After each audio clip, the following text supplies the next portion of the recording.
Welcome. Today, we're diving into two classic fables that are really going to make you think. They challenge our ideas about what it means to be wise, what it means to be foolish, and, maybe most importantly, what things in life are truly valuable. So let's just jump right in with our big question. Who's the real fool here? The person who attempts the impossible, or the one who seemingly throws away everything? To figure that out, let's first meet a guy named Magan. He's a thief whose ambition, well, it was only matched by his incredible foolishness. You see, Magan wasn't your typical thief. He had big ideas, but he was constantly getting outsmarted. One night, a clever homeowner named Seth, who was just fed up with Magan's clumsy attempts to rob him, decided to have a little fun and turn the tables with the ultimate challenge. Seth told him, "Look, if you're as great as you say you are, forget my jewels. Go steal the moon." And you know what? Magan, in his infinite wisdom, accepted the challenge. So how on earth do you steal the moon? Well, naturally, Magan had what he thought was a flawless four-step plan. His logic here was something else.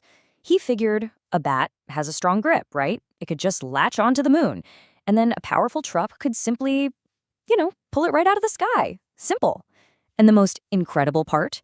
He came back the next day claiming he'd actually done it. Now, Seth, our clever homeowner, saw a golden opportunity here. He didn't argue. Instead, he brilliantly suggested that Magan should monetize his prize. So, Magan opened a museum, put his glowing moon inside a big glass case, and wouldn't you know it, people flocked to see this incredible sight.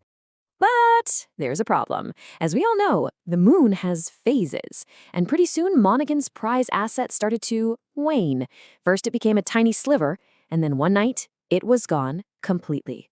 Vanished, leaving poor Monaghan totally ruined and weeping over an empty glass box. And guess who swooped in to pick up the pieces? Yup, Seth. The very same guy who issued the challenge in the first place. He bought the now worthless museum for practically nothing, and he just waited. Sure enough, the new moon cycle began, the moon waxed, the crowds came back, and Seth got incredibly rich off of Magan's spectacular foolishness. Okay, so Magan seems like a pretty clear-cut fool, right? He was tricked by a force of nature he just didn't get. But hold on, let's look at a second story that deals with a very different kind of foolishness. Or is it? This one is about a father's seemingly bizarre last wish. So in this tale, we have a wealthy father on his deathbed, and he has two very different sons. He knew his elder son, Ajay, was greedy and cunning, and he worried that Ajay's greed would completely ruin his younger, kind-hearted son, Vijay. So he came up with a plan.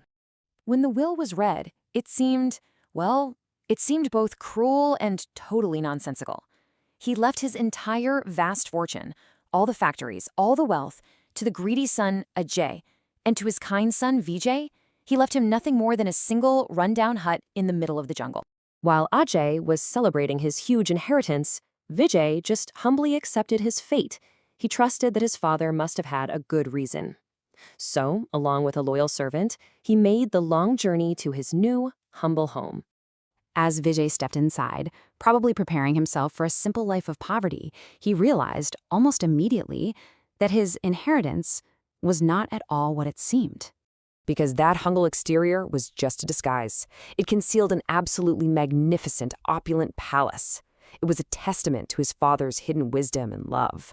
But wait, that wasn't even the only secret waiting for him. The moment Vijay sat on the grand throne inside this hidden palace, poof, a genie appeared. The genie explained that he was magically bound to serve whoever owned that throne, an artifact the father had acquired many, many years ago. And here is the truly brilliant part. You see, the father had visited the throne one last time before he died, and his final wish wasn't for himself. His wish was a command to the genie: protect my son Vijay for his entire life. This wasn't just an inheritance of property. It was an inheritance of absolute, lifelong protection and prosperity. Okay, so let's bring these two fascinating stories back together. Let's see what powerful lesson they share about value, perception, and what it really means to be foolish or to be wise. What we see is a complete reversal, isn't it?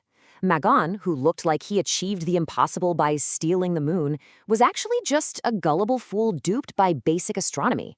Meanwhile, the father, who appeared cruel and foolish, had actually engineered the ultimate, foolproof safety net for his son. This really captures their opposite fates perfectly. Magan chased a flashy illusion, this grand prize, and was left with absolutely nothing. Vijay, on the other hand, humbly accepted what seemed like a worthless gift and gained a life of peace, security, and true happiness. So I think the ultimate lesson from both of these fables is that what we see on the surface, well, it rarely tells the whole story. Real value is often hidden, and sometimes what looks like profound foolishness at first glance is actually the deepest wisdom. And that really leaves us with a final thought to mull over. What opportunities, or people, or even ideas in our own lives might we be dismissing as simple or worthless, when in reality, they might just be that humble hut that's hiding a palace inside?